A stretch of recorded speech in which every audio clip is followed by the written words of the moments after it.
बंदी छोड़ सतगुरु रामपाल जी परमेश्वर जी की जय हो।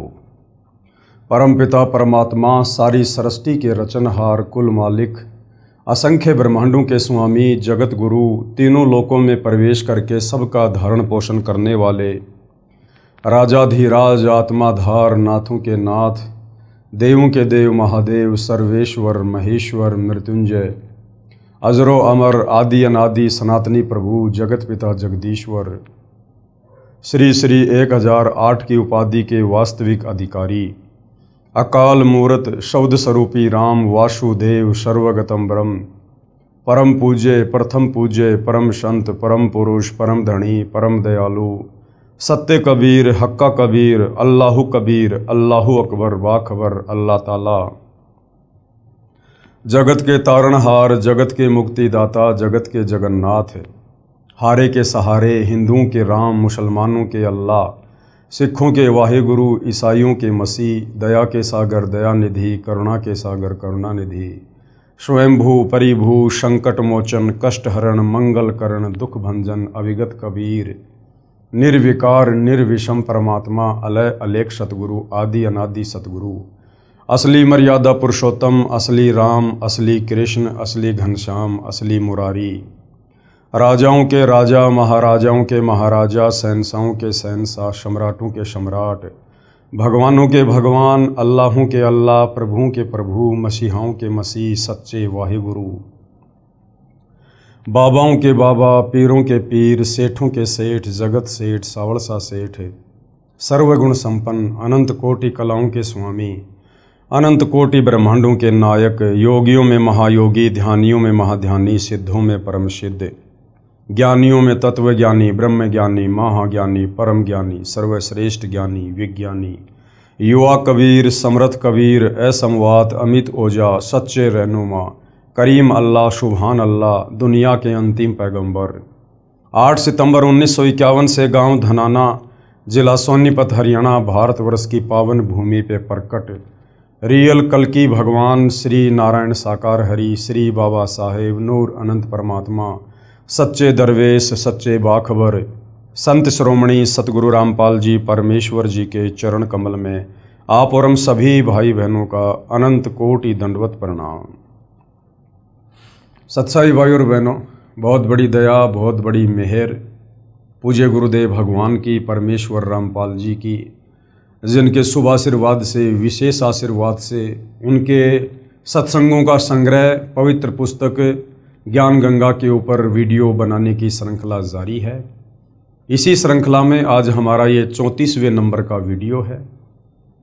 इस पवित्र पुस्तक ज्ञान गंगा के ऊपर बन रहे प्रत्येक वीडियो से हमें भक्ति और भगवान को लेकर अध्यात्म को लेकर शास्त्र अनुकूल साधना को लेकर धार्मिक अनुष्ठानों को लेकर हमें यथार्थ जानकारी प्राप्त हो रही है। जो जानकारी सतयुग त्रेता द्वापर और कलयुग के प्रथम चरण में हमारे शास्त्र ज्ञानहीन तत्व ज्ञानहीन धर्मगुरु आचार्य शंकराचार्य हमें नहीं दे पाए, जो समस्त जानकारी हमारे ही पवित्र शास्त्रों में वर्णित थी। क्योंकि स्वयं कबीर परमेश्वर जी के अलावा अपने द्वारा रची गई सृष्टि को और इन धर्म शास्त्रों की यथार्थ जानकारी को और कोई नहीं दे सकता है। और यही कारण है भाई और बहनों, सदियों से परमात्मा चाहने वाली आत्माएं यथार्थ भक्ति विधि परमात्मा प्राप्ति के मार्ग से दूर रहे, अनभिज्ञ रहे। अब पूरे विश्व के मानव समाज पर बहुत बड़ी मेहर हुई है, दया हुई है। स्वयं कबीर परमेश्वर जी सतलोक से चलकर गति करके 8 सितंबर 1951 को पुनः अपने विधान अनुसार अतिथि रूप में इस धरती पर सतगुरु रामपाल जी के नाम से प्रकट हुए हैं और सन 1994 से अपने यथार्थ 13वें कबीर पंथ की शुरुआत करके हमें ये अनमोल ज्ञान दे रहे हैं। और इसी तत्व ज्ञान से हमारी आत्मा का कल्याण होगा, अन्य ज्ञान से नहीं। यदि काल के 21 ब्रह्मांडों से जन्म मरण के कष्ट से 184 योनियों की पीड़ा से तपतशिला के कष्ट से यदि हम बच सकते हैं तो सिर्फ और सिर्फ सतगुरु रामपाल जी के द्वारा दिए गए तत्व ज्ञान से, उनकी शरण में आकर आजीवन मर्यादा में रहकर भक्ति यदि हम करते रहे तो इसी मनुष्य जन्म में हमारी आत्मा का कल्याण निश्चित है। तो भाई और बहनों, ये पवित्र पुस्तक ज्ञान गंगा ये सर्व पवित्र धर्मों के पवित्र धर्मशास्त्रों के ज्ञान से प्रमाणित है। सुई की नोक रखने जितनी जगह इस पुस्तक के अमृत ज्ञान में कमी निकालने में कोई भी धर्मगुरु सक्षम नहीं है। तो भाई और बहनों, आप और हमने सर्वप्रथम अध्यात्म को समझने के लिए सृष्टि रचना को समझना होगा। उसके लिए सतगुरु रामपाल जी ने अपने सत्संगों में बार बार हमें सृष्टि रचना समझाई है और सर्व धर्मशास्त्रों से प्रमाणित भी करके दिखाई है। आज उसी पर हमारा टॉपिक चल रहा है, क्योंकि जब तक हमें ये पता नहीं चलेगा कि वास्तव में सर्वशक्तिमान आत्मा का उद्धार करने वाला एक पूर्ण परमात्मा कौन है, किस पूर्ण परमेश्वर की पूजा करने के लिए पवित्र चारों वेद और पवित्र गीता जी कह रही है, सिखों का वाहिगुरु, ईसाइयों की बाइबल और मुसलमानों की तौरात, जबूर, इंजिल और कुरान शरीफ कह रही है। तो जब तक हम उस एक पूर्ण परमात्मा की शरण में नहीं आएंगे, एकमात्र उन्हीं की पूजा और भक्ति नहीं करेंगे, तब तक भाई और बहनों हमारी आत्मा का कल्याण संभव नहीं है। तो इस पवित्र पुस्तक में बार बार समझाया जा रहा है कि हम जिनको सर्वश्रेष्ठ परमात्मा मानकर, अजरो अमर मानकर, अविनाशी मानकर, जिन ब्रह्मा विष्णु महेश की जो एक एक गुण से युक्त हैं, रजोगुण ब्रह्मा जी, सतोगुण विष्णु जी, तमोगुण शंकर जी, हम इन्हीं की आदि अधूरी साधना पर केंद्रित हो गए, हमारे नादान तत्व ज्ञानहीन धर्म गुरुओं के कहने पर, और हमेशा जन्म और मरण में ही रहे।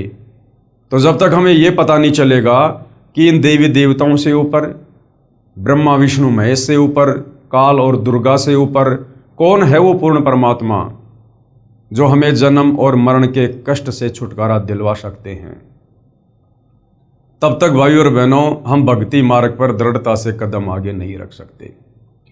तो आज इस पवित्र पुस्तक ज्ञान गंगा में गीता जी और वेदों के अनुसार क्या ब्रह्मा और विष्णु और महेश की पूजा शास्त्र अनुकूल है? क्या ब्रह्मा विष्णु महेश पूजा के योग्य हैं? क्या ब्रह्मा विष्णु महेश की पूजा से हमारी आत्मा का कल्याण संभव है? क्योंकि भाई और बहनों, हमने बार बार हमने इन चीज़ों को देखना पड़ेगा, पढ़ना पड़ेगा, समझना पड़ेगा। बच्चा शुरुआत में स्कूल में जाता है, टीचर साल भर तक उसे वही बातें बार बार प्रतिदिन समझाता है। A for apple, B for ball, बार बार पूरी साल भर, तब कहीं जाकर उस बच्चे के दिलो दिमाग में वो बात बैठती है कि हाँ, ए फॉर क्या होता है, बी फॉर क्या होता है।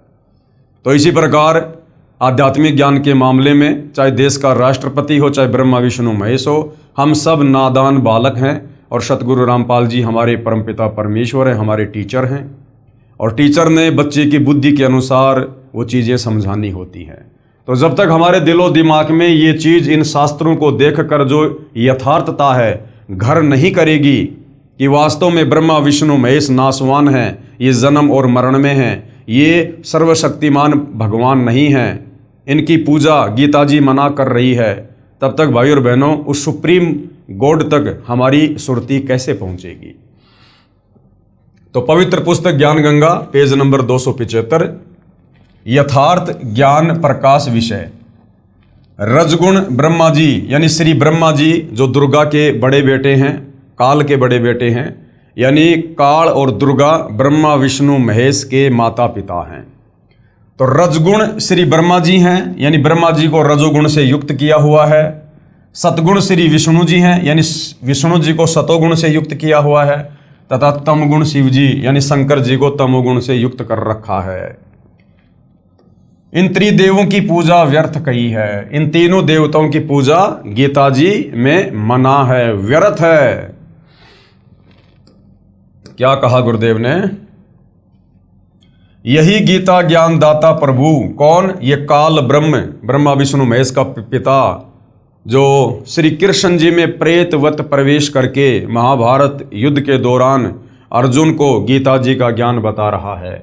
यही गीता ज्ञान दाता प्रभु श्रीमद् भगवद गीता अध्याय 7 श्लोक 12 से 15 तक में कह रहा है कि तीनों गुणों, अब 3 गुण कौन है? हम मार्कंडे पुराण से, देवी भागवत से हम क्लियर कर चुके हैं, समझ चुके हैं कि 3 गुण हैं, रजगुण, सतगुण, तमगुण। और यही तीनों देवता हैं, यानी ब्रह्मा जी रजोगुण से युक्त हैं, विष्णु जी सतोगुण से युक्त हैं, शंकर जी तमोगुण से युक्त हैं। चाहे 3 गुण कहो, चाहे 3 देवता कहो, चाहे ब्रह्मा विष्णु महेश कहो, क्योंकि गीता जी कोड वर्ड में है कि तीनों गुणों यानी रजगुण ब्रह्मा, सतगुण विष्णु तथा तमगुण शिव की पूजा करने वालों का ज्ञान हरा जा चुका है। यानी वो मंद बुद्धि हैं जो गीता जी को ना समझकर और ब्रह्मा विष्णु महेश को ही परमात्मा मानकर उनकी पूजा करते हैं। ये तो इनसे ऊपर मेरी भक्ति पूजा भी नहीं करते। गीता ज्ञानदाता काल ब्रह्म कह रहा है कि जो लोग ब्रह्मा विष्णु महेश तक की ही साधना तक लगे हुए हैं, इन्हीं को उत्तम मानकर, जिनकी बुद्धि यानी जिनका ज्ञान हरा जा चुका है, समाप्त हो चुका है, ये लोग इस गीता जी को अच्छे से समझकर मुझ काल ब्रह्म की ओम नाम की पूजा भी नहीं करते, मेरी साधना भी नहीं करते। तीनों भगवानों यानी ब्रह्मा विष्णु शिव तक की साधना करने वाले राक्षस स्वभाव को धारण किए हुए, जैसे आपको रावण का उदाहरण दिया, हिरण्यकश्यप का उदाहरण दिया, आपको कंस का उदाहरण दिया, यानी ब्रह्मा विष्णु महेश तक की साधना करने वालों को राक्षस स्वभाव को धारण किए हुए मनुष्यों में नीच, यानी जो व्यक्ति शास्त्र अनुकूल साधना नहीं करता वो नीच की श्रेणी में है, वो अपराधी है परमात्मा का।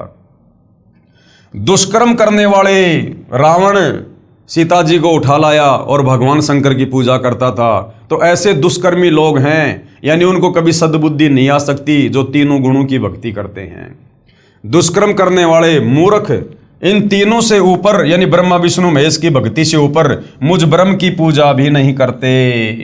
ये कहना ये चाह रहा है कि अगर ये नादान लोग इन ब्रह्मा विष्णु महेश की पूजा को छोड़कर, जो बिल्कुल व्यर्थ है, कुछ भी नहीं दे सकती आप लोगों को, वही देगी जो आपका कर्म है, इन तीनों की भक्ति छोड़कर मुझ काल ब्रह्म की भी साधना नहीं करते, अगर मुझ काल ब्रह्म की साधना करें, ओम नाम की साधना करें, तो मैं इनको काफी लंबे समय तक सुख प्रदान कर सकता हूं अपने महास्वर्ग में, ब्रह्मलोक में। लेकिन ब्रह्मलोक तक गए हुए प्राणी भी वापस पुनरावृत्ति में हैं, जन्म और मरण में हैं, लक 84 योनि में गधे कुत्ते बनने से नहीं बच सकते, चाहे काल की ब्रह्म साधना भी क्यों ना कर लो। क्योंकि खुद ये काल आगे चलकर गीता ज्ञान देते समय अध्याय 7 श्लोक नंबर 18 में कह रहा है कि ये ज्ञानी आत्मा है तो अच्छी, उदार, नेक, परंतु ये मुझ काल की घटिया साधना में संलग्न है।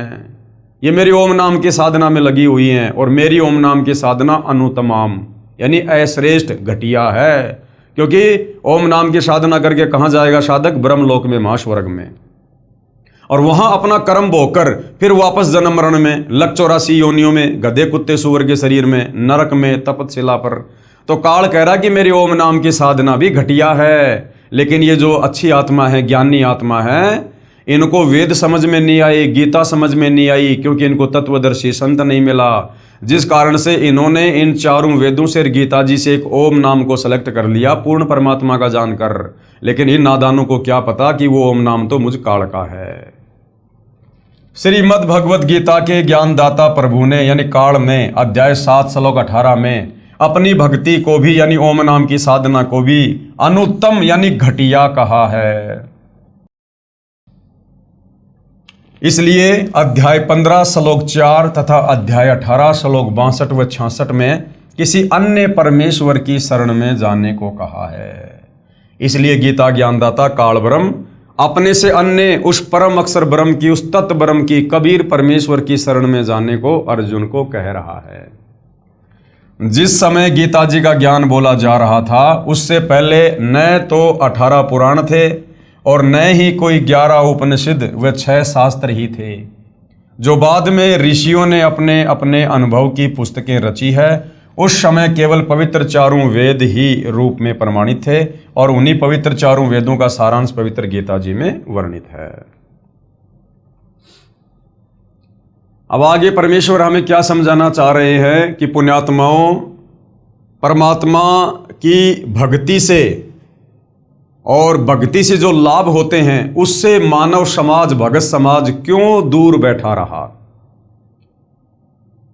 क्योंकि हमें ज्ञान कौन समझाता?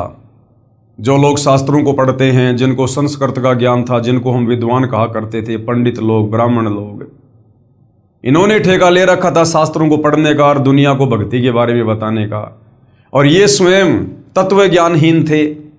इनको संस्कृत भाषा का ज्ञान जरूर था, लेकिन ये शास्त्रों के सार को नहीं समझ पाए, क्योंकि शास्त्रों के सार को किसी भाषा से नहीं बल्कि तत्व ज्ञान से समझा जाएगा। अब जैसे भाइयों और बहनों, आज आप और हम जितने भी सतगुरु रामपाल जी के फॉलोवर हैं, 1-2% को छोड़कर किसी को भी संस्कृत भाषा नहीं आती है, किसी को भी संस्कृत की ABCD का नहीं पता। लेकिन उसके बावजूद भी हमने सतगुरु रामपाल जी से तत्व ज्ञान लेकर इन तमाम धर्मों के तमाम धर्मशास्त्रों के गूढ़ रहस्यों को समझ लिया है, जो ये संस्कृत के विद्वान भी नहीं समझ पाए, मनु जैसे, ब्रह्मा विष्णु महेश भी नहीं समझ पाए। उस गूढ़ ज्ञान को संस्कृत में लिखे शास्त्रों से आप और हम भाई बहनों ने अपने पूज्य गुरुदेव सतगुरु रामपाल जी के आशीर्वाद से, उनके द्वारा प्रदान तत्व ज्ञान आधार से समझ लिया। तो शास्त्रों को समझने के लिए भाषा की नहीं बल्कि सच्चे गुरु की और तत्व ज्ञान की आवश्यकता है। तो आज से पहले क्या किया करते थे ये नादान पंडित, ये ब्राह्मण, ये वेदों के विद्वान जो बने हुए थे तथाकथित तौर पर, इन्होंने वेद घोट लिए, मुंह जबानी याद कर लिए इन्होंने सारे श्लोक अध्याय, और उसके बाद ये क्या करते थे, ये इकट्ठे होकर और ये शास्त्रार्थ किया करते थे। 2 पंडित आपस में बैठ जाया करते थे, आधे उसके पक्ष में आधे उसके पक्ष में, या वैसे लोग बैठ जाया करते थे। और उस समय वो जो शास्त्रार्थ किया करते थे वो संस्कृत में ज़्यादा बोला करते थे, संस्कृत में। और आम व्यक्ति जो शास्त्रार्थ को सुनने के लिए जाया करते थे उनको बेचारों को संस्कृत आती नहीं थी, क्योंकि उस समय एक ब्राह्मण वर्ग के अलावा किसी अन्य को पढ़ने का अधिकार प्राप्त नहीं था।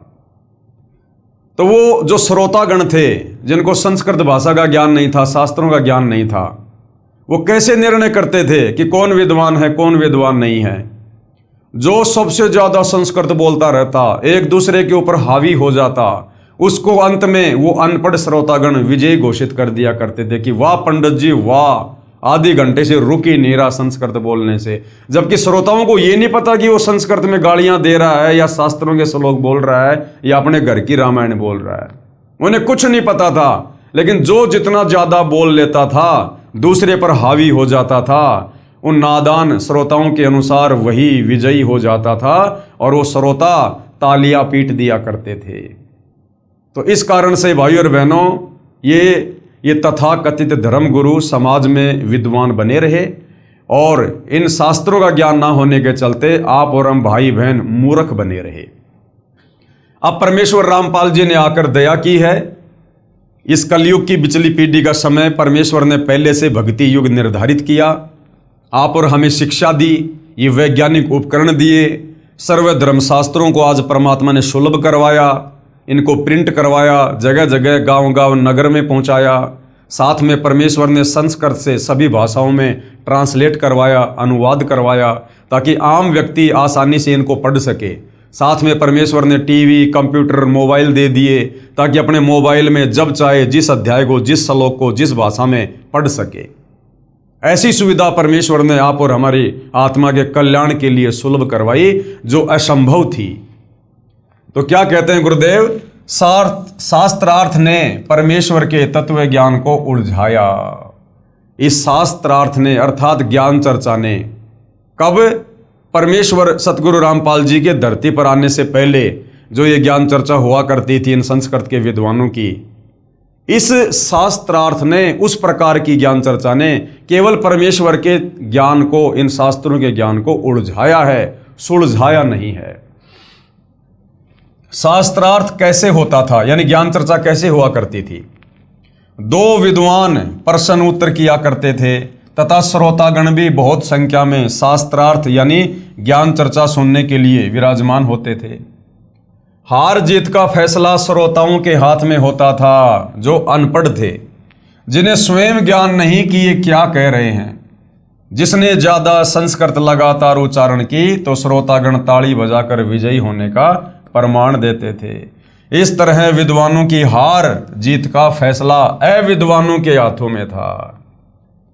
इसका प्रमाण गुरुदेव भगवान ने दिया है। पुस्तक है श्री मद दयानंद प्रकाश, लेखक श्री सत्यानंद जी महाराज, प्रकाशक है सार्वदेशिक आर्य प्रतिनिधि सभा 3/5 महर्षि दयानंद भवन, रामलीला मैदान, नई दिल्ली 2।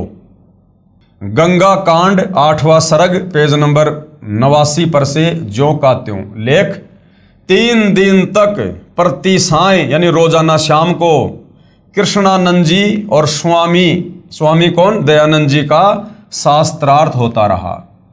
एक दिन शास्त्रार्थ के समय किसी ने कृष्णानंद जी से साकारवाद का अवलंबन किया और इसी पर शास्त्रार्थ चलाया। स्वामी जी का यानी दयानंद जी का तो ये मन चाहता विषय था।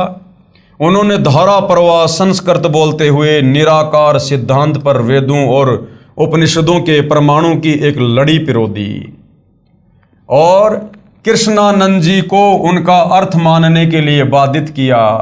कृष्णानंद कोई प्रमाण ना दे सका, केवल गीता का ये श्लोक यदा यदा ही धर्मस्य ग्लानि भवति भारत लोगों की ओर मुंह करके पढ़ने लगा।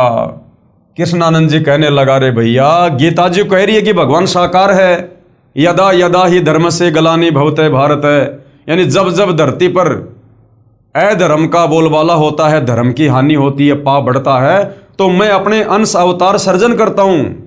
तो अंश अवतार आएगा तो वो शरीर में आएगा, साकार होगा। तो कृष्णानंद जी तो सही कह रहे थे कि भाई भगवान साकार है, निराकार नहीं है। लेकिन दयानंद जी ने दोहरा प्रवाह संस्कृत बोलकर और भगवान को जबरदस्ती निराकार साबित कर दिया। स्वामी जी ने गरज कर कहा कि आप वाद मेरे साथ करते हैं, इसलिए मुझे ही अभिमुख कीजिए। यानी कृष्णानंद तू मेरे साथ में ज्ञान चर्चा कर रहा है तो मेरी तरफ मुंह करके बात कर। लोगों को गीता लेके क्या समझा रहा है उस तरफ मुंह करके। परंतु उसके तो विचार ही उखड़ गए थे, वह चौकड़ी ही भूल चुका था। अब बेचारा कृष्णानंद क्या करे, जनता ने ताली पीट दी दयानंद जी के लिए। दौरा परवा संस्कृत बोल रहा था, सत्य होते हुए बेचारा क्या करे, चुप हो गया। मुख में झाग आ गए, गले में घिग्गी बंध गई, चेहरा फीका पड़ गया, किसी प्रकार लाज रह जाए। इससे उसने तर्क शास्त्र की शरण लेकर स्वामी जी को कहा कि अच्छा लक्षण का लक्षण बताइए। स्वामी जी ने उत्तर दिया कि जैसे कारण का कारण नहीं वैसे ही लक्षण का लक्षण भी नहीं। अब इनको तो उआबाई बकने में दयानंद जी को महारत हासिल था, महारत सिकलीव सुनाने में। इसलिए उन्होंने श्री कृष्णानंद जी को चुप कर दिया। लोगों ने अपनी हंसी से कृष्णानंद जी की हार प्रकाशित कर दी और वह घबराकर वहां से चलता बना। अब बताओ, गीता जी के अनुसार बेचारा बात कर रहा था कृष्णानंद और उआबाई दयानंद जी बक रहे थे, लेकिन सामने जो जनता बैठी थी अनपढ़, बस दयानंद जी की धारा प्रवाह संस्कृत के सामने और उस गीता जी के अनुसार बात करने वाले कृष्णानंद जी को पराजित घोषित कर दिया। उपरोक्त लेख में स्पष्ट है कि विद्वानों की हार जीत का निर्णय अविद्वान करते थे। स्वामी दयानंद जी ने, हालांकि ये हमारे लिए स्वामी नहीं है, लेकिन लेख के अनुसार दास बोल रहा है, हमारे स्वामी वर्तमान में सतगुरु रामपाल जी हैं, क्योंकि हम पतिव्रता पद पर हैं। श्री दयानंद जी ने लगातार संस्कृत बोल दी, श्रोताओं ने हंसी कर दी तथा महर्षि दयानंद जी को विजेता घोषित कर दिया। हालांकि हम दयानंद जी के नाम से पहले महर्षि शब्द भी नहीं लगा सकते अब, क्योंकि अब हमें तत्व ज्ञान से पता चल गया, गुरुदेव ने बता दिया कि वास्तव में महर्षि कौन होता है। यानी भगतों में सर्वश्रेष्ठ भगत उसको महर्षि कहते हैं। पहले भगत को ऋषि कहा करते थे, ऋषि यानी भगत। और उन ऋषियों में जो सबसे अच्छा होता था, ज्ञानी होता था, नियम और मर्यादा में होता था, उसको महर्षि कहा करते थे। तो वर्तमान में भाई और बहनों, यदि कोई धरती पर महर्षि है या पहले भी कोई महर्षि था तो कबीर परमात्मा जी थे। आज वर्तमान में वे कबीर परमात्मा सतगुरु रामपाल जी के नाम से धरती पर प्रकट हैं। तो भक्तों में सर्वश्रेष्ठ भगत की भूमिका भी 17 फरवरी 1988 से सन 1994 तक आदरणीय रामदेवानंद जी को मुंह बोला गुरु बनाकर सतगुरु रामपाल जी ने ही निभाई है। परंतु दयानंद जी के नाम से पहले महर्षि शब्द अज्ञानी लोगों ने पका दिया। महर्षि दयानंद जी को विजेता घोषित कर दिया तथा परमात्मा निराकार मान लिया, जबकि यजुर्वेद अध्याय 1 मंत्र 15 तथा यजुर्वेद अध्याय 5 मंत्र 1 में साफ है कि परमात्मा सहशरीर है तथा साकार है। अग्ने तनुर असि विष्णवे तवा सोमस्य तनुर असि। श्री दयानंद जी संस्कृत भाषा में प्रवचन करते थे। इसका प्रमाण है सत्यार्थ प्रकाश की भूमिका पेज नंबर 8 पर। श्री दयानंद जी ने कहा है कि पहली बार सत्यार्थ प्रकाश छपा था, उस समय मुझे हिंदी अच्छी तरह नहीं आती थी, क्योंकि बचपन से ही सन 1882 संवत 1939 तक संस्कृत में भाषण करता रहा। इससे सिद्ध हुआ कि श्री दयानंद जी संस्कृत भाषा में शास्त्रार्थ करते थे। संवत 1939 यानी 1882 में सत्यार्थ प्रकाश को दोबारा छपवाने के 1 वर्ष बाद सन 1883 में श्री दयानंद जी का निधन हो गया। स्पष्ट हुआ कि निधन के 1 वर्ष पूर्व ही श्री दयानंद जी ने हिंदी भाषा को जाना। इससे पहले संस्कृत में प्रवचन यानी व्याख्यान करते थे। अब देखो भाई और बहनों, जैसे वर्तमान में जो लोग बहुत अच्छी इंग्लिश बोलते हैं, फटाफट अंग्रेजी बोलते हैं, उनको लोग क्या समझते हैं कि ये तो विद्वान है, बहुत तगड़ा शिक्षित आदमी है।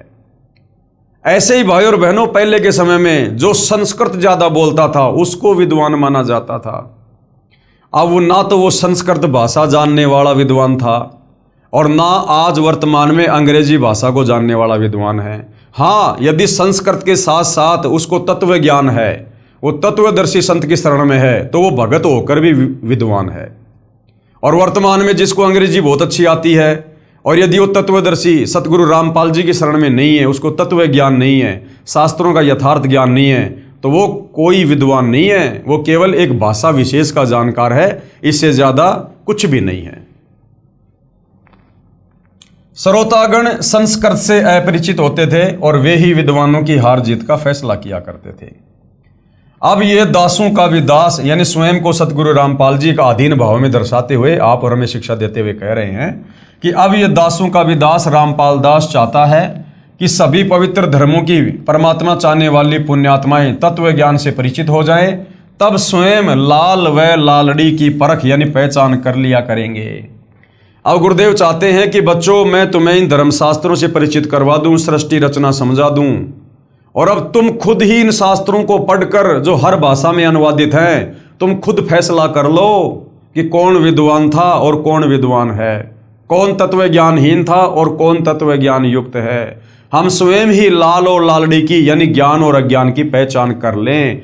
इसके लिए गुरुदेव भगवान हम एक छोटी सी कथा सुना रहे हैं कि जब तक हम स्वयं अपने धर्मशास्त्रों के यथार्थ ज्ञान से परिचित नहीं होंगे, भक्ति मार्ग से परिचित नहीं होंगे, हम कभी भी आत्मा का कल्याण नहीं करवा सकते। और जिस प्रकार हम सदियों से इन विशेष धर्मगुरुओं के गुलाम बनकर अपना जीवन जीते आए हैं, हम आज भी उसी प्रकार से गुलाम बने रहेंगे और काल की चक्की में पिसते रहेंगे।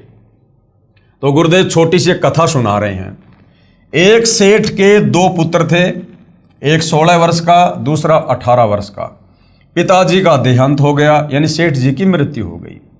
बच्चों की माताजी ने एक कपड़े में लिपटे लाल अपने बच्चों के हाथ में रखे तथा कहा, पुत्रों ये लाल ले जाओ तथा अपने ताऊ जी यानी पिताजी के बड़े भाई को कहना कि हमारे पास पैसे नहीं हैं, ये लाल अपने पास रख लो तथा व्यापार में हमारा हिस्सा कर दो। लाल क्या होते थे? जैसे बचपन में हम लोग वो खेला करते थे ना, गोलियां, कंचे बोलते हैं उनको, मोटे मोटे से कांच के, वैसा होता था, उसको लाल कहते थे। और उसकी कीमत कई लाखों में जो है वो करोड़ों में हुआ करती थी। तो जिस सेठ की मृत्यु हो गई थी, जिसके 2 बच्चे थे, उन बच्चों की माताजी ने कहा कि बच्चों ये लाल रखे मेरे पास में तुम्हारे पिताजी के समय के, और तुम ये अपने ताऊ जी के पास ले जाओ और ताऊ जी से कहो कि ताऊ जी हमारे पिताजी की मृत्यु हो चुकी है और हमारे पास कोई काम धंधा नहीं है और ये लाल हमारे पिताजी के समय के रखे हुए हैं, आप इनको ले लो और हमें भी अपने बिजनेस में पार्टनरशिप दे दो। हम अकेले बालक व्यापार नहीं कर सकते। दोनों बच्चे माताजी के दिए हुए लालों को लेकर अपने ताऊ जी के पास गए तथा जो माताजी ने कहा था वो प्रार्थना की। उस सेठ यानी ताऊ जी ने लालों को देखा तथा बच्चों की प्रार्थना स्वीकार करके कहा, पुत्र इन लालों को अपनी माताजी को दे आओ, यानी लाल वापस दे आओ अपनी माताजी को और कह देना संभाल कर रख लेगी, और आप मेरे साथ दूसरे शहर में चलो, मुझे बहुत उधार माल मिल जाता है, यानी मेरी गुडविल बहुत अच्छी है, वापिस आकर इन लालों को प्रयोग कर लेंगे। दोनों बालक ताऊ जी के साथ दूसरे शहर में गए। एक दिन ताऊ जी ने एक लाल बच्चों को दिया तथा कहा, पुत्रो ये लाल है, इसे उस सेठ को देकर आना जिससे कल 50,000 का माल उधार लिया था, तथा कहना कि ये लाल रख लो, हम वापस आकर आपका ऋण चुका देंगे तथा अपना लाल वापस ले लेंगे।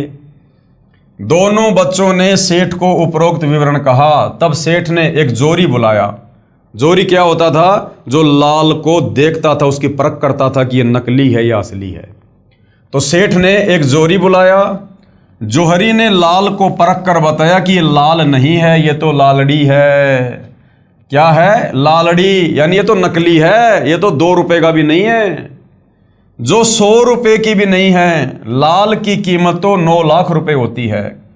सेठ ने भली बुरी कहते हुए उस लालड़ी को गली में दे मारा, यानी फेंक दिया उन बच्चों के सामने गली में। बच्चे उस लालड़ी को उठाकर अपने ताऊ जी यानी अंकल जी के पास ले आए। अब बच्चों ने उस लाल को अच्छे से देखा कि ताऊ जी तो कह रहे थे कि लाल है, सेठ कह रहा कि लालड़ी है। तो उसको गली से उठाकर और अच्छे से देखा उसको कि भाई लालड़ी क्यों है। तो उनको पहचान सी हो गई उनको कि हाँ ये लालड़ी है, लालड़ी में ये लक्षण है, और उठा के अपने ताऊ जी के पास ले आए। आंखों में आंसू भरे हुए सर्व वृतांत सुनाया कि एक व्यक्ति ने बताया कि ये लाल नहीं, ये तो लालड़ी है। ताऊ जी यानी अंकल जी ने कहा, पुत्र वह जोरी था और वह सही कह रहा था, ये तो वास्तव में लालड़ी है, इसकी कीमत तो 100 रुपए भी नहीं है। पुत्रों मेरे से धोखा हुआ है। अब ताऊ जी ने जानबूझकर लाल की जगह लालड़ी दे दी उन बच्चों को। ताऊ जी ने उस लालड़ी को लाल बताकर उन बच्चों को कहा था कि जाओ सेठ जी को दे आओ। ताऊ जी को तो पता था पहले भी कि लाल नहीं है, लालड़ी है, लेकिन वो ताऊ उन बच्चों को परख करवाना चाहता था, उनको उस बिजनेस में मास्टर बनाना चाहता था कि ये बच्चे कहीं आगे चलकर लेन देन में लाल और लालड़ी की पहचान में धोखा ना खा जाएं। फिर ताऊ ने दोबारा उनको लाल दिया और क्या कहा कि लाल तो ये है, गलती से मैंने ही आपको लालड़ी दे दी, अब जाओ तथा सेठ से कहना मेरा ताऊ जी धोखेबाज नहीं है, लाल के धोखे में लालड़ी दे दी। अब दोनों भाई फिर गए उसी व्यापारी के पास और अच्छे से लाल को देखते हुए गए। पहले तो वो लालड़ी को देखते हुए आए थे, अब दोबारा जा रहे हैं तो लाल को देखते हुए जा रहे हैं। तो उनको पता चल गया कि लालड़ी कैसी होती है और लाल कैसा होता है। दोनों भाई फिर गए उसी व्यापारी के पास तथा कहा कि मेरे ताऊ जी ऐसे धोखेबाज व्यक्ति नहीं है सेठ जी, गलती से लाल की स्थान पर लालड़ी दे दी, ये लो लाल। जोरी ने बताया कि वास्तव में ये लाल है और वो लालड़ी थी। और फिर जोरी आया और जोरी ने अब की बार क्या बताया कि सेठ जी ये पक्का लाल है, वो पहले वाली लालड़ी थी लेकिन ये लाल है। सामान लेकर वापस अपने शहर लौट आए। तब ताऊ यानी अंकल जी ने कहा कि पुत्रों अपनी माता जी से लाल ले आओ, उधार ज्यादा हो गई। अब ताऊ ने पहले ही उन बच्चों को लाल और लालड़ी की पहचान से परिचित करवा दिया कि लाल क्या होता है और लालड़ी क्या होती है। अब वो ताऊ क्या कह रहा है कि बच्चों अब वो लाल ले आओ जो तुम पहले लेके आए थे अपनी माता जी से और मैंने वापस भिजवा दिए थे, मार्केट में उधार बहुत हो गई है, अब अपनी माता जी से वो लाल ले आओ, उधार ज्यादा हो गई। दोनों बच्चों ने अपनी माता जी से लाल लेकर कपड़े में से निकाल कर देखा तो वे लालड़ी थी। अब बच्चे अपनी माता जी के पास गए, लाल और लालड़ी की उनको पहचान हो ही चुकी थी, और कहा कि माँ मार्केट में उधार बहुत हो गई है, ताऊ जी ने लाल मंगवाए हैं, लाल दे दे।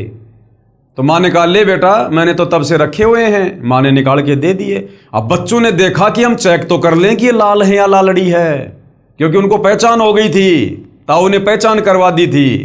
तो बच्चों ने पोटली खोली तो देखा वो लाल नहीं थे, वो तो सारी की सारी लालड़ी थी, लाल एक भी नहीं था। ताऊ जी ने बच्चों को लाल तथा लालड़ी की पहचान करवा दी थी। दोनों पुत्रों ने अपनी माताजी से कहा कि माताजी ये तो लालड़ी हैं, लाल नहीं हैं। दोनों बच्चे वापस ताऊ जी के पास आए तथा कहा कि मेरी माँ बहुत भोली है, उसे लाल और लालड़ी का ज्ञान नहीं है, वे लाल नहीं है लालड़ी है। सेठ ने कहा, पुत्रो ये उस दिन भी लालड़ी थी। अब ताऊ जी ने क्या कहा सेठ ने कि बच्चों ये उस दिन भी लालड़ी थी जब तुम पहली बार मेरे पास लेके आए थे, लेकिन बच्चों उस समय तुम्हें लाल और लालड़ी का ज्ञान नहीं था। और यदि मैं उस दिन ये कह देता कि बच्चों ये लाल नहीं ये तो लालड़ी हैं, तो तुम्हारे मन में दोष आता, तुम्हारी माँ के मन में दोष आता कि हमारे पिताजी मर गए, इसलिए अब ताऊ जी हमें अपने बिजनेस में हिस्सेदार नहीं बनाना चाहते। तुम्हारे मन में दोष आ जाता। अब बच्चों मैंने तुम्हें लाल और लालड़ी की पहचान करवा दी है, अब तुम खुद निर्णय कर सकते हो। इसी प्रकार भाई और बहनों, सतगुरु रामपाल जी यदि आप और हमें अपने मुख कमल से इन धर्मशास्त्रों के विषय में, इन धर्म गुरुओं के अज्ञान के विषय में, ब्रह्मा विष्णु महेश की जन्म मृत्यु के विषय में यदि हमें अपने मुंह जबानी कुछ बोलते, तो आप और हम नादान जो शास्त्रों की पहचान से परिचित नहीं थे, इन देवी देवताओं की समर्थता से परिचित नहीं थे, इन धर्मशास्त्रों से परिचित नहीं थे, आप और हम पूज्य गुरुदेव भगवान की बातों को कभी भी स्वीकार नहीं करते और मन में ना जाने तरह तरह के दोष पैदा कर लेते कि ऐसे ऐसे बड़े बड़े संस्कृत के विद्वान जिन्होंने इन शास्त्रों को दिन रात पढ़ा है, लोगों को बताया है, क्या वो मूर्ख हैं?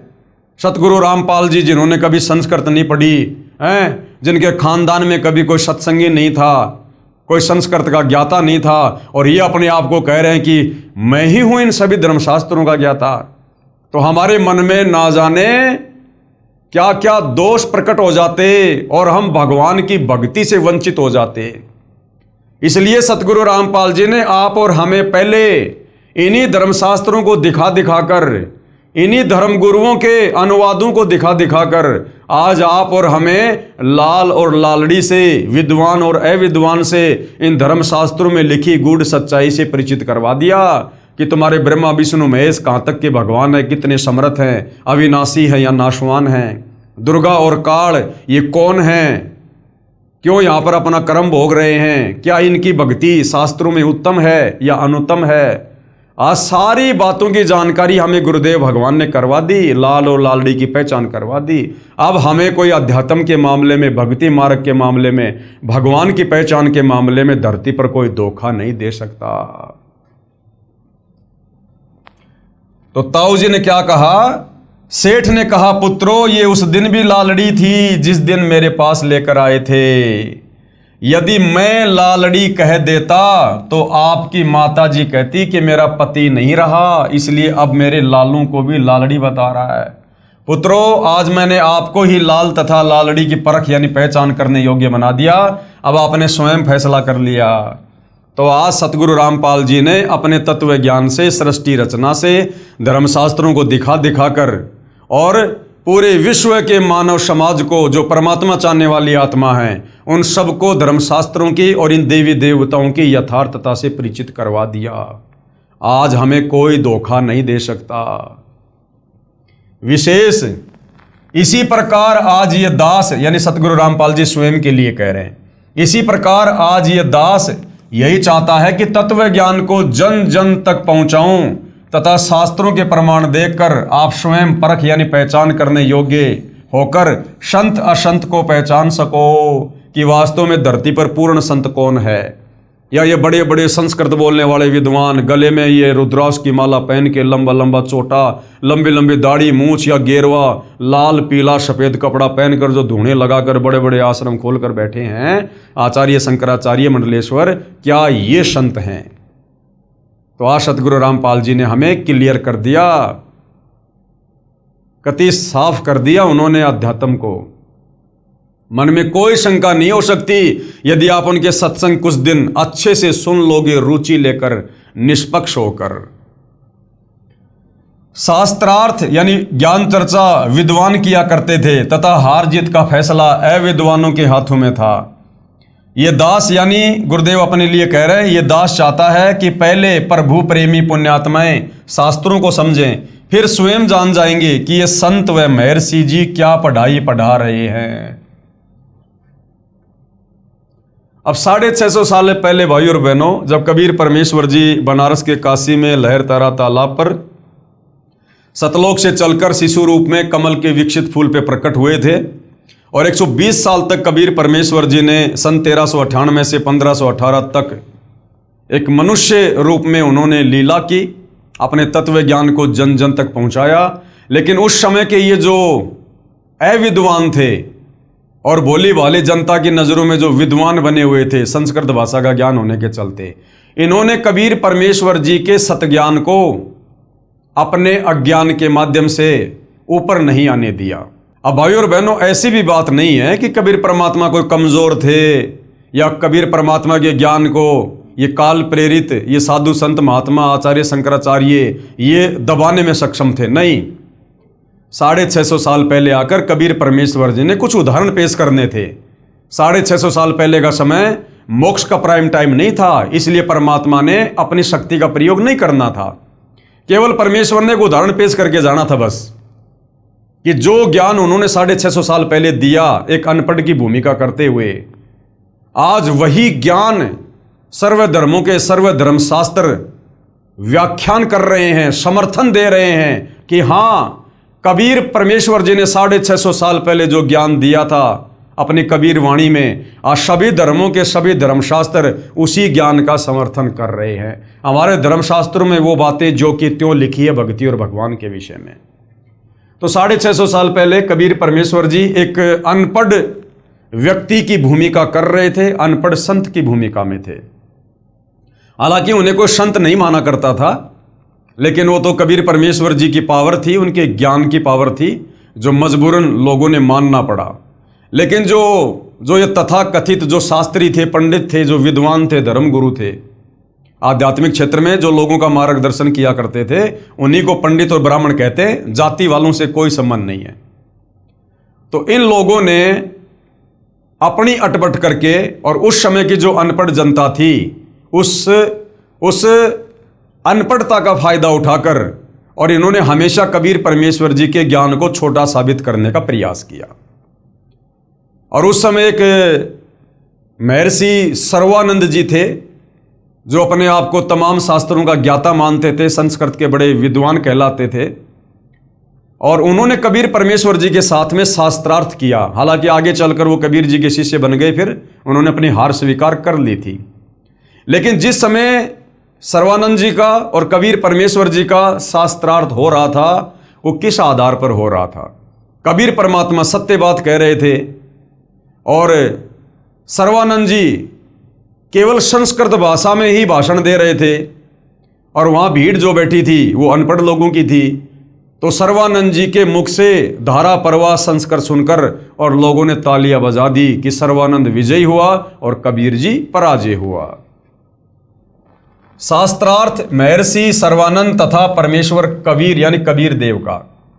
एक सर्वानंद नाम के महर्षि थे, उनकी पूज्य माता श्रीमती शारदा देवी पाप कर्म फल से पीड़ित थी। अब बेटा तो महर्षि पकड़ा है, सारे शास्त्रों का विद्वान है, भक्ति और भगवान का अपने से बड़ा किसी को जानकार नहीं समझ रहा, और उसकी माता खुद अपने पाप कर्म के चलते 3 ताप का कष्ट भोग रही थी, शारीरिक पीड़ा से दुखी थी। उसने सर्व पूजाएं व जंत्र मंत्र कष्ट निवारण के लिए वर्षों किए, शारीरिक पीड़ा निवारण के लिए वैद्यों की दवाइयां भी खाई, परंतु कोई राहत नहीं मिली। उस समय के महर्षियों से उपदेश भी प्राप्त किया, परंतु सर्व महर्षियों ने कहा कि बेटी शारदा, ये आपका पाप कर्म दंड प्रारब्ध कर्म का है, यानी तेरे भाग्य में लिखा हुआ है और ये माफ नहीं हो सकता। जबकि वेद कह रहे हैं कि वो परमात्मा घोर से घोर पाप कर्मों को भी क्षमा कर देता है, यदि तत्वदर्शी संत मिल जाए, शास्त्र अनुकूल साधना मिल जाए तो। और वो पंडित जी कहा करते थे कि ये तो तेरे भाग्य में लिखा हुआ, ये तो तेरे कर्म दंड प्रारब्ध का भोग है और ये क्षमा नहीं हो सकता, ये तो भोगना ही पड़ता है।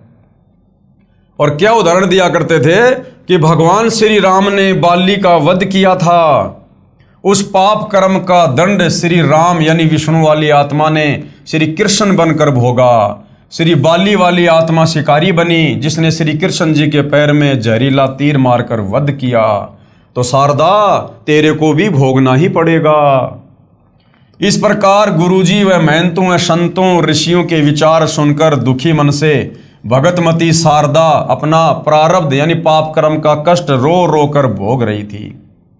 एक दिन किसी निजी रिश्तेदार के कहने पर, जो रिश्तेदार कबीर परमात्मा की शरण में आकर सुखी हो चुका था उस समय, एक दिन किसी निजी रिश्तेदार के कहने पर काशी में स्वयंभू यानी स्वयं सशरीर प्रकट हुए कबीर देव, कबीर परमेश्वर अर्थात कबीर प्रभु से उपदेश प्राप्त किया तथा उसी दिन कष्ट मुक्त हो गई। क्योंकि पवित्र यजुर्वेद अध्याय 5 मंत्र 32 में लिखा है कि कबीर अंगारी असी, अर्थात कबीर यानी कबीर अंगारी यानी पाप का शत्रु असी मानी है। फिर इसी यजुर्वेद अध्याय 8 मंत्र 13 में लिखा है कि परमात्मा एनस एनस यानी अधर्म के भी अधर्म अर्थात पापों के भी पाप, घोर पाप को भी समाप्त कर देता है। प्रभु कबीर देव यानी कबीर परमेश्वर ने कहा, बेटी शारदा, ये सुख आपके भाग्य में नहीं था, मैंने अपने कोटे से प्रदान किया है, अपनी समर्थता से मैंने तेरे को सुखी किया है। पाप विनाशक होने का प्रमाण दिया है। आपका पुत्र महर्षि सर्वानंद जी कहा करता है कि प्रभु पाप क्षमा यानी विनाश नहीं कर सकता, तथा आप मेरे से उपदेश प्राप्त करके आत्म कल्याण करो। भगतमती शारदा ने स्वयं आए परमेश्वर कबीर प्रभु कबीर देव से उपदेश लेकर अपना कल्याण करवाया।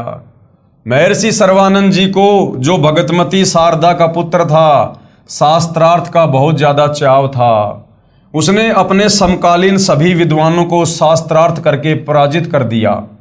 फिर सोचा कि जन जन को कहना पड़ता है कि मैंने सर्व विद्वानों को विजय प्राप्त कर ली, क्यों न अपनी माता जी से अपना नाम सर्वाजीत रखवा लूं। सर्वानंद से सर्वाजीत, तो मेरे नाम से जग जाहिर हो जाएगा कि मैंने सभी संतों के ऊपर विजय प्राप्त कर रखी है। ये सोचकर अपनी माता श्रीमती शारदा जी के पास जाकर प्रार्थना की, कहा कि माता जी, मेरा नाम बदलकर सर्वाजीत रख दो। माता ने कहा कि बेटा, सर्वानंद क्या बुरा नाम है? महर्षि सर्वानंद जी ने कहा, माता जी, मैंने सभी विद्वानों को शास्त्रार्थ में पराजित कर दिया है, इसलिए मेरा नाम सर्वाजीत रख दो। माता जी ने कहा कि बेटा, एक विद्वान मेरे गुरु महाराज कबीर देव यानी कबीर प्रभु को भी पराजित कर दे, फिर अपने बेटे का नाम आते ही सर्वाजीत रख दूंगी। माता के ये वचन सुनकर श्री सर्वानंद पहले तो हंसा, फिर कहा, माता जी, आप भी भोली हो, वो जुलाहा धाणक कबीर तो अशिक्षित है, उसको क्या पराजित करना, अभी गया अभी आया। महर्षि सर्वानंद जी सर्व शास्त्रों को एक बैल पर रखकर कबीर देव कबीर परमेश्वर की झोपड़ी के सामने गया। परमेश्वर कबीर जी की धर्म की बेटी कमाली कुएं पर मिली। फिर द्वार पर आकर कहा, आओ महर्षि जी, यही है परमपिता कबीर का घर। श्री सर्वानंद जी ने लड़की कमाली से अपना लोटा पानी से इतना भरवाया कि यदि जरा सा जल और डाले तो बाहर निकल जाए, तथा कहा कि बेटी, ये लोटा धीरे धीरे ले जाकर कबीर को दे दे, तथा जो उत्तर दे वह मुझे बताना।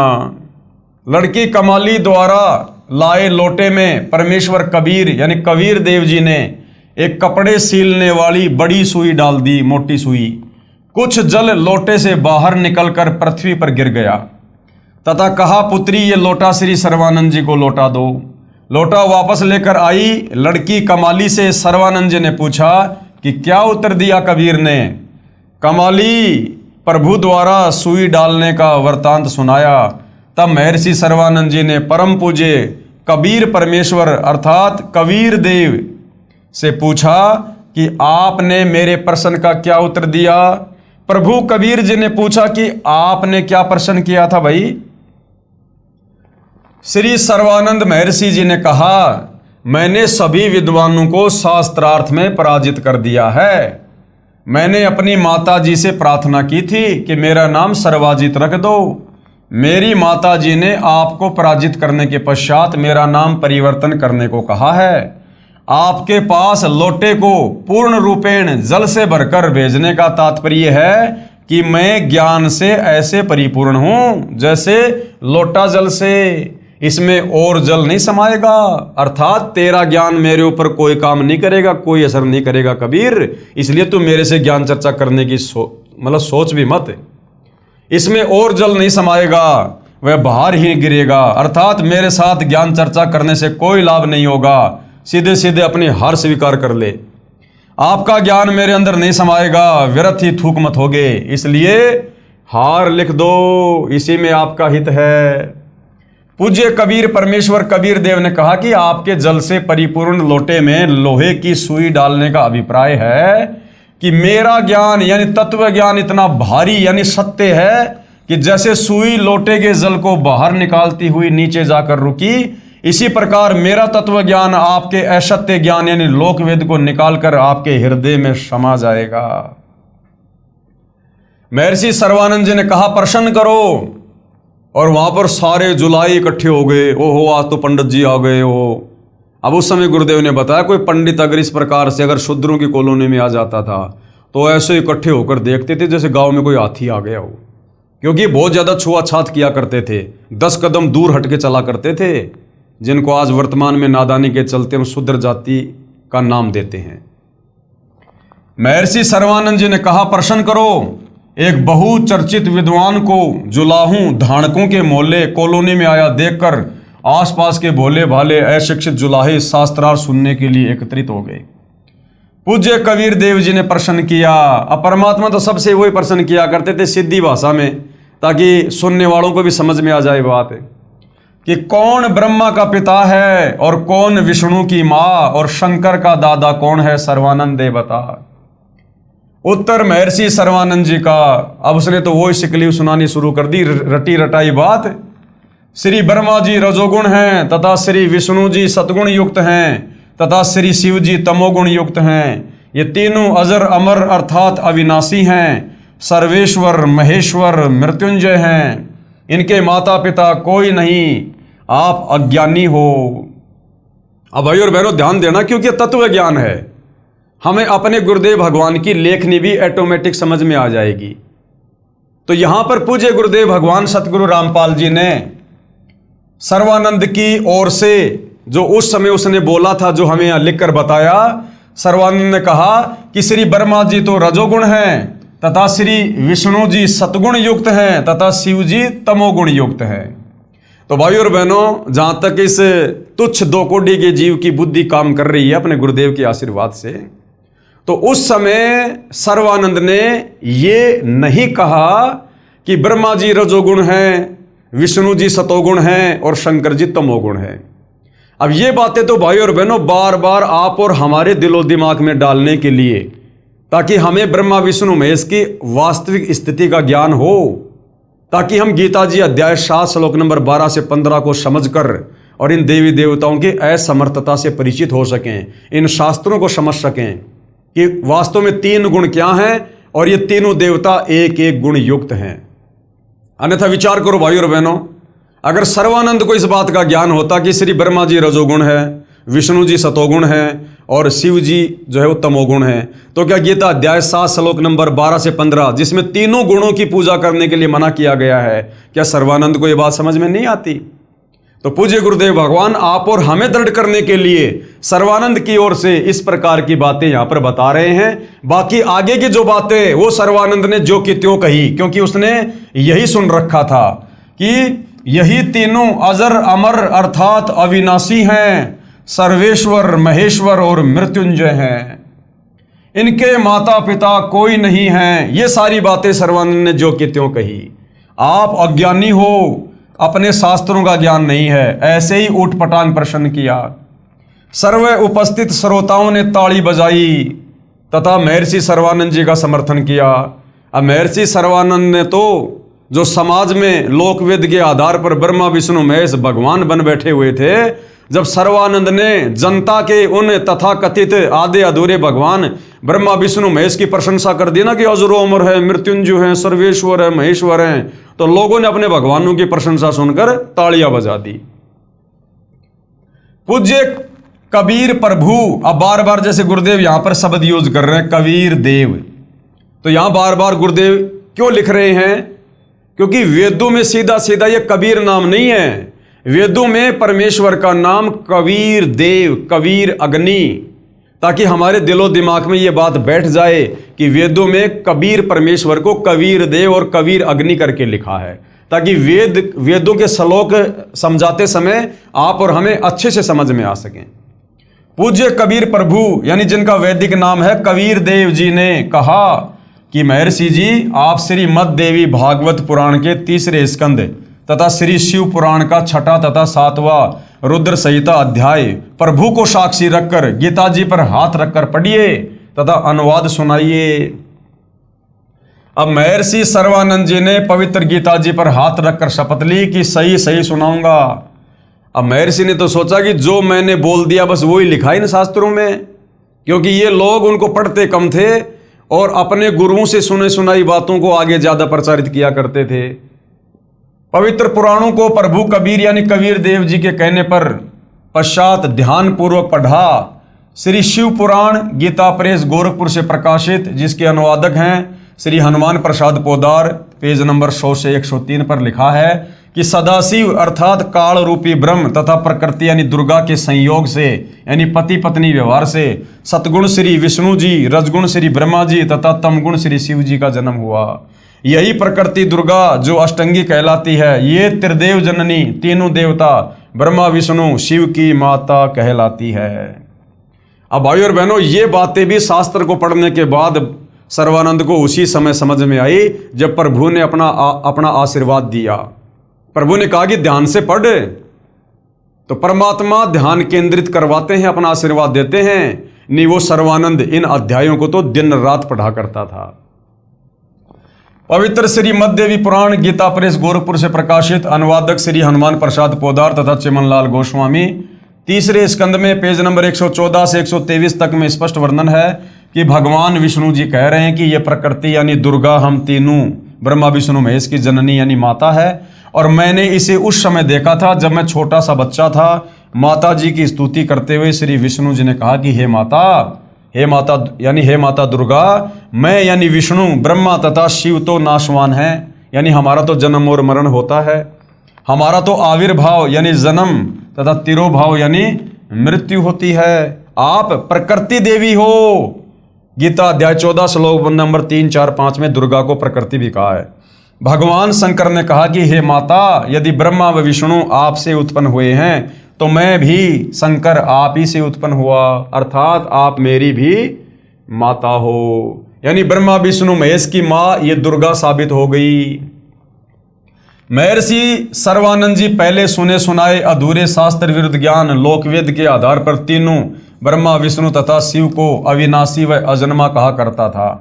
पुराणों को पढ़ता भी था, फिर भी अज्ञानी ही था, क्योंकि ब्रह्म यानी काल पवित्र गीता जी में कहता है कि मैं सर्व प्राणियों जो मेरे 21 ब्रह्मांडों में मेरे अधीन हैं उनकी बुद्धि हूं, जब चाहूं ज्ञान प्रदान कर दूं तथा जब चाहूं अज्ञान भर दूं। उस समय पूर्ण परमात्मा के कहने के बाद काल ब्रह्म का दबाव हट गया, यानी परमात्मा जी ने सर्वानंद को सद्बुद्धि दी, तब जाकर सर्वानंद के वो अध्याय, वो बातें, वो सब कुछ समझ में आई कि हाँ, ब्रह्मा विष्णु महेश तो जन्मवान हैं, ये अविनाशी नहीं है, इनकी माँ दुर्गा है, इनका पिता काल ब्रह्म है, ये तो दुर्गा और काल के पति पत्नी वाले संयोग से उत्पन्न हुए हैं, जैसे आप और हमारे को हमारे माता पिता ने उत्पन्न किया। तब सर्वानंद के बात समझ में आई, लेकिन अहंकारवश कि कहीं मेरी बेइज्जती ना हो जाए, इस कारण से उसने सच्चाई को फिर भी स्वीकार नहीं किया। उस समय पूर्ण परमात्मा के कहने के बाद काल ब्रह्म का दबाव हट गया तथा सर्वानंद जी को स्पष्ट ज्ञान हुआ। वास्तव में ऐसा ही लिखा है, परंतु मान हानि के भय से कि कहीं मेरी बेइज्जती ना हो जाए, कहा मैंने सब पढ़ लिया, ऐसा कहीं नहीं लिखा है। कबीर देव यानी कबीर परमेश्वर से कहा तू झूठा है, तू क्या जाने शास्त्रों के विषय में, हम प्रतिदिन पढ़ते हैं। फिर क्या था, सर्वानंद जी ने धारा प्रवाही संस्कृत बोलना प्रारंभ कर दिया। 20 मिनट तक कंठस्थ की हुई कोई और ही वेदवाणी बोलता रहा, पुराण नहीं सुनाया। सभी उपस्थित भोले भाले श्रोतागण जो उस संस्कृत को समझ भी नहीं रहे थे, प्रभावित होकर सर्वानंद महर्षि जी के समर्थन में वाह वाह महाज्ञानी कहने लगे। भावार्थ है कि परमेश्वर कबीर यानी कबीर देव जी को पराजित कर दिया तथा महर्षि सर्वानंद जी को विजयी घोषित कर दिया। परम पूज्य कबीर परमेश्वर कबीर देव जी ने कहा कि सर्वानंद जी, आपने पवित्र गीता जी की कसम खाई थी, वो भी भूल गए क्या? जब आप सामने लिखी शास्त्रों की सच्चाई को भी नहीं मानते हो तो मैं हारा तुम जीते। अब मूर्खों के साथ में भगवान क्या बहस करे।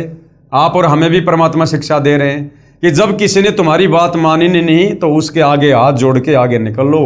मूर्खों के साथ में ज़्यादा बहस नहीं करनी चाहिए। भाई जिसकी जितनी बुद्धि उतना ही समाए, उसका बुरा मत मानियो, बेचारा अधिक कहाँ से लाए। अब गुरुदेव क्या समझा रहे हैं। एक जमींदार का बेटा 7वीं कक्षा में पढ़ता था। उसने कुछ अंग्रेजी भाषा को जान लिया था। एक दिन दोनों पिता पुत्र खेतों में बैलगाड़ी लेकर जा रहे थे। सामने से एक अंग्रेज आ रहा था। उसने बैलगाड़ी वालों से अंग्रेजी भाषा में रास्ता जानना चाहा। पिता ने अपने बेटे से कहा, बेटा ये अंग्रेज अपने आप को ज़्यादा ही शिक्षित सिद्ध करना चाहता है। आप भी तो अंग्रेजी भाषा जानते हो, निकाल दे इसकी मरोड़, सुना दे अंग्रेजी बोलकर। किसान के लड़के ने अंग्रेजी भाषा में बीमारी की छुट्टी के लिए प्रार्थना पत्र पूरी सुना दी। अंग्रेज उस नादान बच्चे की नादानी पर कि पूछ रहा हूँ रास्ता और सुना रहा है बीमारी की छुट्टी की प्रार्थना पत्र, अपनी कार लेकर माथे में हाथ मारकर चल पड़ा कि किन मूर्खों से पाला पड़ गया। किसान ने अपने विजेता पुत्र की कमर थपथपाई तथा कहा, वाह पुत्र, मेरा तो जीवन सफल कर दिया, आज तूने अंग्रेज को अंग्रेजी भाषा में पराजित कर दिया। तब पुत्र ने कहा, पिताजी माई बेस्ट फ्रेंड यानी मेरा खास दोस्त वाली जो एप्लीकेशन थी ना वो भी मेरे को याद है। अगर वो सुना देता तो अंग्रेज कार छोड़कर भाग जाता। इसी प्रकार कबीर देव जी पूछ कुछ रहे हैं और सर्वानंद जी उत्तर कुछ दे रहे हैं। ये शास्त्रार्थ ने घर गाल रखे हैं। ऐसे थे हमारे शास्त्री, इस प्रकार से करते थे ये लोग ज्ञान चर्चा शास्त्रार्थ, जिस कारण से इन शास्त्रों की यथार्थ सच्चाई भगत समाज के बीच में नहीं पहुंच पाई। परम पूज्य कबीर परमेश्वर कबीर देव ने कहा कि सर्वानंद जी आप जीते मैं हारा। महर्षि सर्वानंद जी ने कहा, लिख कर दे दो, मैं कच्चा काम नहीं करता। परमात्मा कबीर यानी कबीर देव जी ने कहा कि ये कृपया भी आप ही कर दो, लिख लो जो लिखना है, मैं तो अंगूठा लगा दूंगा। महर्षि सर्वानंद जी ने लिख लिया कि शास्त्रार्थ में सर्वानंद विजयी हुआ तथा कबीर साहिब पराजित हुआ, तथा कबीर परमेश्वर से अंगूठा लगवा लिया। अपनी माता जी के पास जाकर सर्वानंद जी ने कहा कि माता जी लो आपके गुरुदेव को पराजित करने का प्रमाण। भगतमती शारदा जी ने कहा, पुत्र पढ़कर सुनाओ। जब सर्वानंद जी ने पढ़ा उसमें लिखा था कि शास्त्रार्थ में सर्वानंद पराजित हुआ तथा कबीर परमेश्वर कबीर देव विजयी हुआ। उल्टा हो गया मामला। सर्वानंद जी की माता जी ने कहा, पुत्र आप तो कह रहे थे कि मैं विजयी हुआ, तू तो हार कर आया है। महर्षि सर्वानंद जी ने कहा, माता जी मैं कई दिनों से लगातार शास्त्रार्थ में व्यस्त था, इसलिए निंद्रावश होकर मुझसे लिखने में गलती हो गई। फिर जाता हूं तथा सही लिख कर लाऊंगा। माता जी ने शर्त रखी थी कि विजयी होने का कोई लिखित प्रमाण देगा तो मैं मानूंगी, मौखिक नहीं। महर्षि सर्वानंद जी दोबारा गए तथा कहा कि कबीर साहब मेरे लिखने में कुछ गलती रह गई है, दोबारा लिखना पड़ेगा। साहिब कबीर जी ने कहा कि फिर लिख लो। सर्वानंद जी ने फिर लिखकर अंगूठा लगवाकर माता जी के पास आया तो फिर उल्टी बात हो गई। कहना चाह रहा था कि मैं विजयी हो गया और मुंह से बोला जा रहा है उसमें लिखा हुआ है कि सर्वानंद पराजित हुआ और कबीर साहिब विजयी हुए। कहा, माता जी मैं फिर जाता हूं। तीसरी बार लिख कर लाया तथा मकान में प्रवेश करने से पहले पढ़ा, ठीक लिखा था। सर्वानंद जी ने उस लेख से दृष्टि नहीं हटाई, यानी उस कागज पे निगाहें टिका के रखी कि हो क्या जाता है, तथा चलकर अपने मकान में प्रवेश करता हुआ कहने लगा कि माताजी सुनाओ, नजर कागज पर और कह रहा कि माताजी सुनाओ। ये कहकर पढ़ने लगा तो उसकी आंखों के सामने अक्षर बदल गए। तीसरी बार फिर यही प्रमाण लिखा गया कि शास्त्रार्थ में सर्वानंद पराजित यानी हार गया तथा कबीर साहिब विजयी हुए। सर्वानंद बोल नहीं पाया, आंखों के सामने अक्षर उछल उछल कर दूसरी जगह सेट हो रहे हैं। तब माताजी ने कहा, पुत्र बोलता क्यों नहीं, पढ़कर सुना क्या लिखा है। माता जानती थी कि नादान पुत्र पहाड़ से टकराने जा रहा है। माताजी ने सर्वानंद जी से कहा कि पुत्र परमेश्वर आए हैं, अरे भगवान आया हुआ है, जाकर चरणों में गिरकर अपनी गलती की क्षमा याचना कर ले। तथा उपदेश लेकर अपना जीवन सफल कर ले। सर्वानंद जी अपनी माता जी के चरणों में गिरकर रोने लगा तथा कहा, माता जी ये तो स्वयं भगवान आए हैं, आप मेरे साथ चलो, मुझे शर्म लगती है क्योंकि मैंने वाद विवाद बहुत ज़्यादा कर दिया उनके साथ। सर्वानंद जी की माता अपने पुत्र को साथ लेकर भगवान कबीर के पास गई तथा सर्वानंद जी को भी कबीर परमेश्वर से उपदेश दिलाया। तब उस महर्षि कहलाने वाले नादान प्राणी का पूर्ण परमात्मा के चरणों में आने से ही उद्धार हुआ।